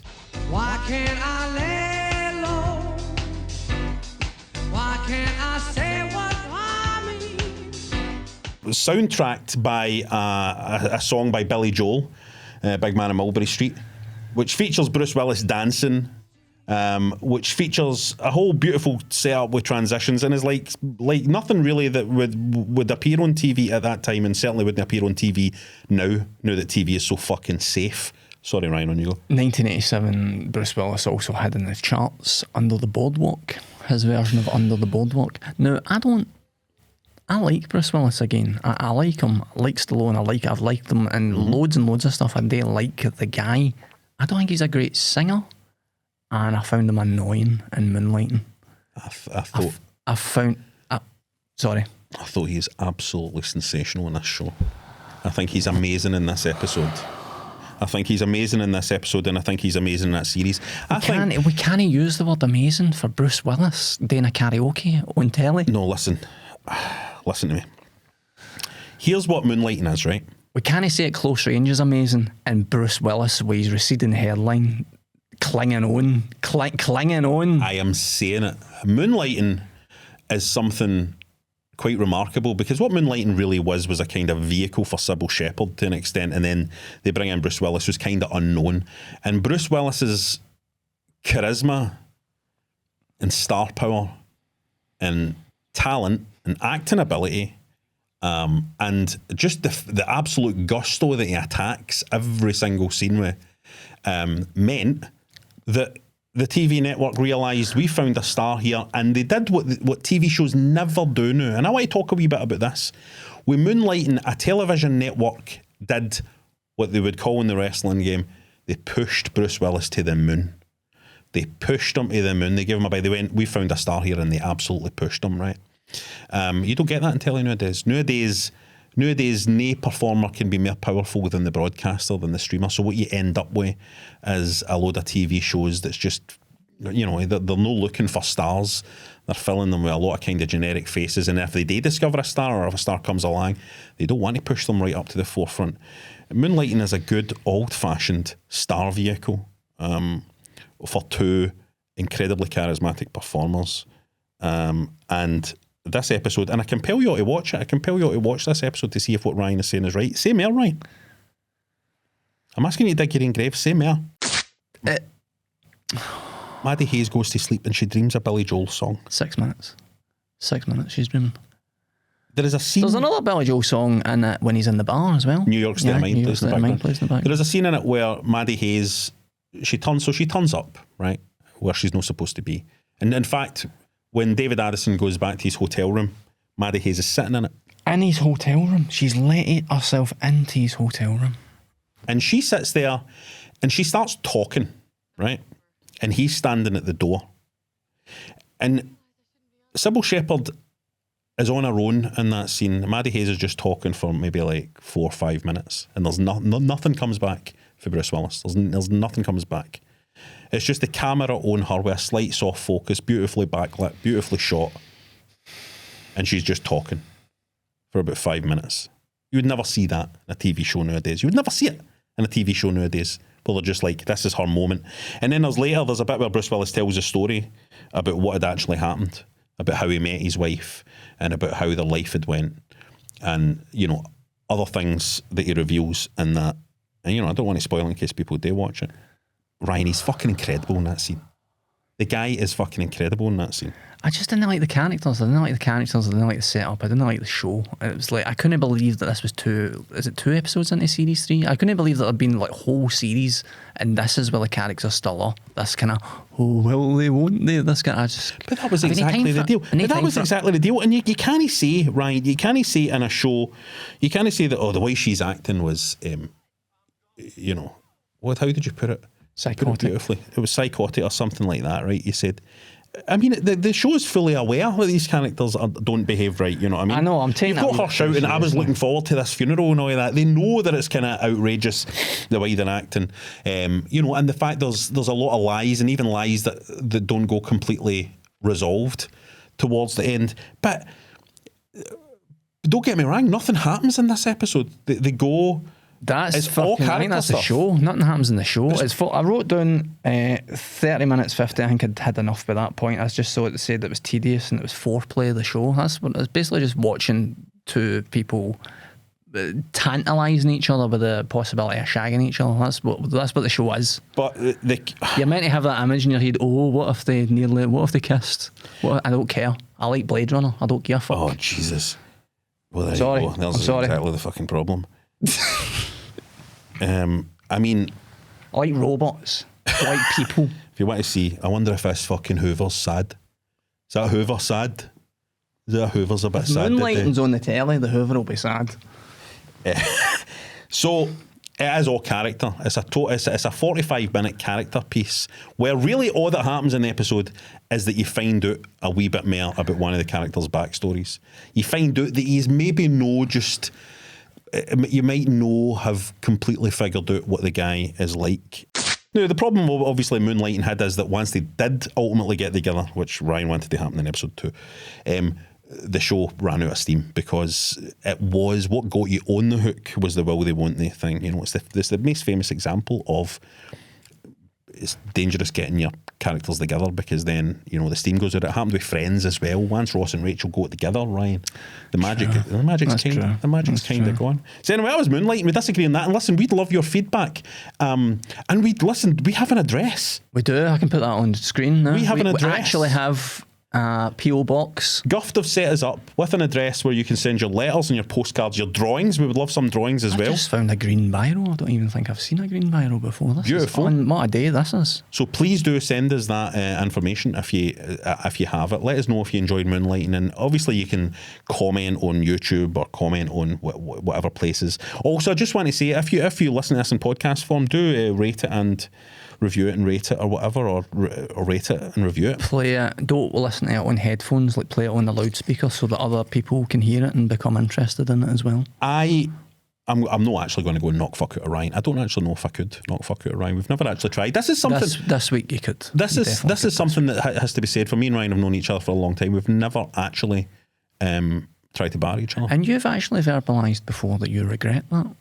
Like, because we've had fall-ons out in the past, and I bet that wouldn't have happened if we just knocked fuck out each other. We probably should have battled each other at some point, but we've never done it. And we probably won't date now because, quite frankly, we're too old. We would just hurt. I think if I move towards you in an aggressive fashion, Manco might go. Now, Ryan, I know that you like to read out the names of dead people, right? I am a little fond of that. But That's true. I was wondering, right, and I don't know if you feel okay about this. Okay. How about saving that for part 2 of 87? Okay. And I'll read it just as a kind of nice ending, because I think we both need a wee pick-me-up. Yeah. I'll read out some births. It's the Guffed grief meds. I don't know why they're researching grief meds, but I mean, they're it's working. testing them on me this month, and I'll read out they some. work. I'll read out some births. Births? Wow. So these What are a people twist. that were born in 1987, and Ryan, I want you to give them a score out of 10. Okay. For how their lives have turned out so far. Is there lots of names? No, there's not a lot. Right. March 29th, this is the last headline I'll read out. Significant day, 1987, March 29th. Hulk Hogan successfully defends his WWF heavyweight title against Andre the Giant at WrestleMania. And let me tell you something, they slammed that big stinky giant. He did. Did you know that he didn't actually know what the outcome of that match was going to be, Hulkster? Because all he asked Vince McMahon was, is Andre okay for what we're planning? And the only thing that Vince said was, Andre will do the right thing on the night. Jesus. And Hulk was like, what does that mean? Fuck me. Born in 1987, scores out of 10, Ryan, here we go. And maybe we could play the Guff chant under this. Okay. Because it's a happy tune, right? Was Plid on the list? Plid is not here. Please don't stop saying Plid. Oh, first one, ready? Lionel Messi. Score out of 10? 9 out of 10. Oh, good on you, Lionel, 9 out of 10. Kendrick Lamar. 10 out of 10. 10 out of 10 for Kendrick Lamar. Zac Efron. I don't think I know who that is. Is that an actor? Well, he was in a lot of kind of Disney stuff. He was in the Iron Claw recently. Good. We'll move on. Kesha, the singer Kesha. I think I know who she is. 7? 7, that's good. She is 7? Michelle Keegan, actress, English actress. 4? Don't know. Oh, that's harsh. Ronda Rousey. 9. 9 for Ronda Rousey. Karen Gillan. 7? 7. Oh, that's pretty low. She's a fellow Scot. I don't think she's that good. I know we're fellow Scots. Hey, I know it's. We should be looking for clips and positivity and stuff like that, but I don't think she's that good. I've met her and stuff like that. I think she's great. She's a great comedy actress. I should have told her when I met her, but I forgot. Fellow Scot Andy Murray. 8. I fuck knows. Marcus Mumford of Mumford and That's Sons. a fucking ball. That's a ball for a living. Marcus Mumford of Mumford and Sons. Don't know their stuff. 7. And finally, we hear this one. Evan Rachel Wood. Who's that? She is the lassie who was in Westworld. Oh, she's a 10. She's really good. There we go. I knew she would get a 10 for Ryan. That's put a wee smile on his face. Kendrick and her. That's 2 10s. Is that right? 2 10s. 2 10s. I put a wee smile on your face, didn't it, Evan Rachel Wood? She's good. She's a very good actor. Really Look at Ryan's face. He likes her. No, I don't. No. Come on. You don't. And see before we end. Has she said something? Well, let's say. She watched. It's a V. Let's gear a wee. Let's gear a wee ring. Sorry, calls to this number are not being connected. That's what I get as well when I try and. Sorry, pal. Thanks for watching. We'll catch you next month. But we'll be doing the second part of 1987. It's a 2-parter, by the way. I don't know if we mentioned. Guff.